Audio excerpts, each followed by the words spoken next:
2-22 공자가 말씀하셨다. 사람에게 내뱉은 말을 지키는 신뢰가 없으면 옳은 것을 알지 못한다.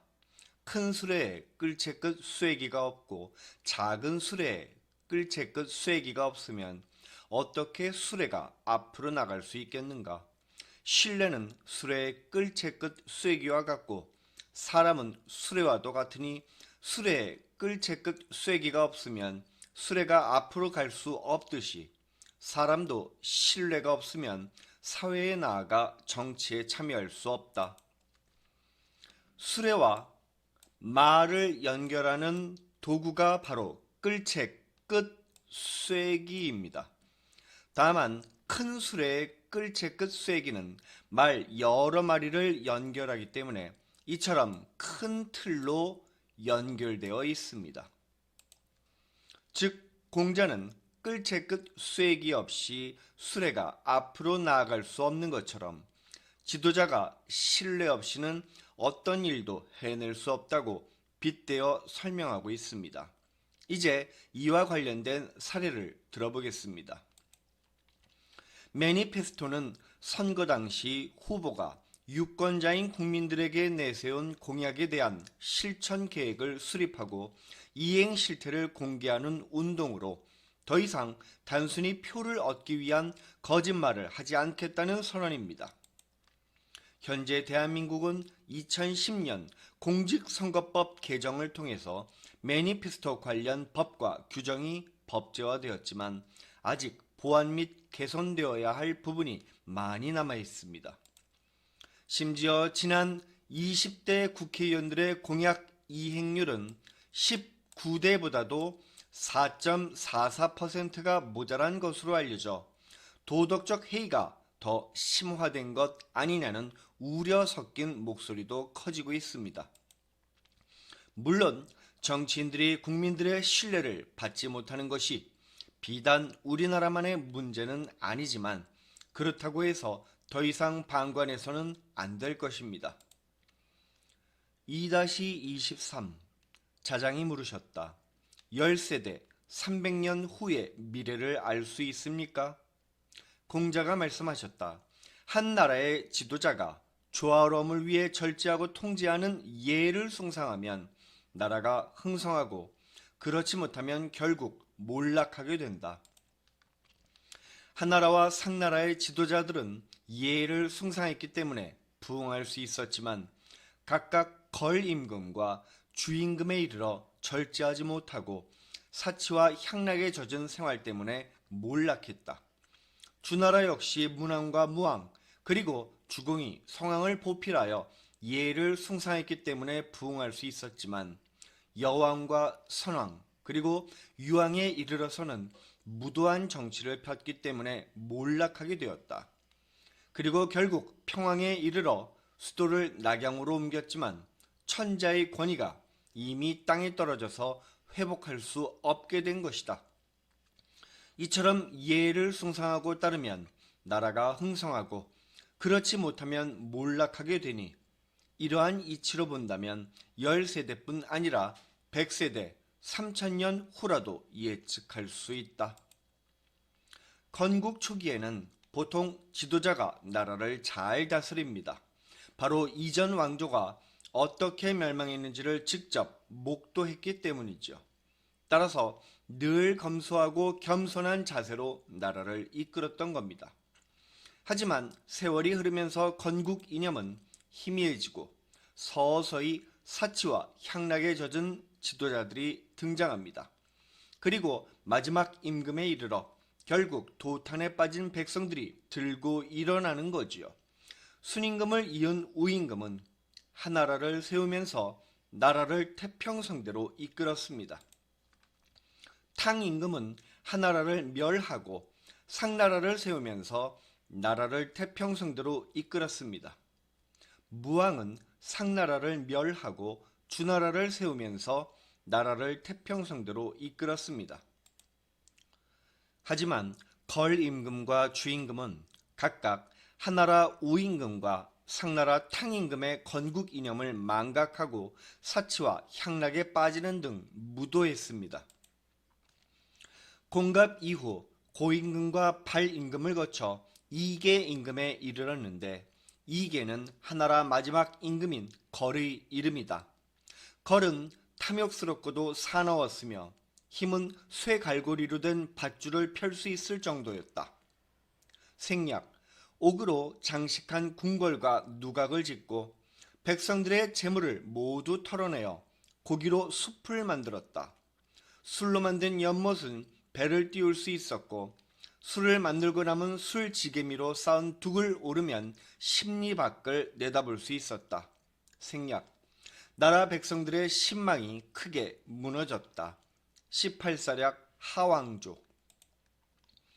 상나라 주임금이 유소씨를 정벌하자 달기라는 여인을 바쳤다. 주임금은 달기에게 빠져서 그녀의 말이라면 모두 따랐다. 부세를 더 걷어들여서 거대한 금고인 녹대에 재물을 가득 채우고 창고인 거교에 곡식을 메웠으며 온갖 짐승과 새를 키우는 사구와 원대를 더 넓히고 술로 못을 만들고 고기를 매달아 숲을 만들어서 며칠이고 계속 술자리를 벌였으니 백성들이 원망하고 심지어 제후 중에 배반하는 이들도 생기게 되었다. 18사략 은왕조. 특히 술로 만든 연못과 고기로 만든 숲을 뜻하는 사자성어 주지육림은 사치와 향락의 대명사가 되었죠. 결국 백성들의 삶은 도탄에 빠지게 되었고 각각 상나라의 탕임금과 주나라의 무왕에 의해 비참한 최후를 맞이하게 된 겁니다. 동서고금을 막론하고 지도자의 선택은 한 나라의 운명에 절대적인 영향을 미칩니다. 건국 초기 검소함과 겸손함으로 절제하여 스스로를 통제하는 리더십을 따르는 지도자는 흥할 것이고 그 반대의 길을 걸으면 이들처럼 되겠죠. 튀니지의 정치인이자 군인이었던 제인 벤 알리는 1987년 11월 총리 자격으로 대통령을 강제 퇴임시키고 자신이 대통령직을 승계했습니다. 정권 초기 그는 국민의 압도적 지지를 얻었고 민주주의 인권 국제상을 수상하기도 했죠. 하지만 이후 그는 23년간 독재자의 길을 걸었고 그의 배우자 레일라 트라벨시는 사치를 즐기며 온갖 부정부패에 개입해서 아랍의 이멜다로 불렸습니다. 2010년 말 정부의 억압과 높은 실업률 및 물가 상승 때문에 시민들은 일자리 요구 시위를 시작했고 점차 벤 알리 정부 퇴진 요구로 격화되었죠. 특히 이 과정에서 대학을 졸업하고도 취업하지 못해 노점상을 하던 벤 부아지지는 경찰이 자신의 과일과 트럭을 압수한 것에 항의하기 위해 시청 앞에서 분신을 시도했고 이듬해인 2011년 1월 숨을 거뒀습니다. 이 사건은 범아랍권 민주화 운동인 아랍의 봄의 시작을 알리는 기폭제가 됩니다. 벤 알리는 차기 대통령 선거 불출마와 부패 인사 경질 및 민간 일자리 창출을 약속하면서 민심 달래기에 나섰으나 역부족이었고 이에 그는 자세를 바꿔 시위대를 향해서 발포하라고 명령을 내리기까지 했죠. 다행히 군부는 발포 명령을 거부했고 알리는 결국 2011년 1월 허둥지둥 사우디아라비아로 망명해야만 했습니다. 알리 압둘라 살레는 군인이자 정치가로서 1978년부터 2011년까지 33년간 예멘을 통치한 최장기 집권 대통령입니다. 특히 1990년에는 남예멘과 북예멘을 통일하여 예멘 공화국을 수립하고 그 공로를 인정받아서 통일 예멘의 초대 대통령으로 선출되었죠.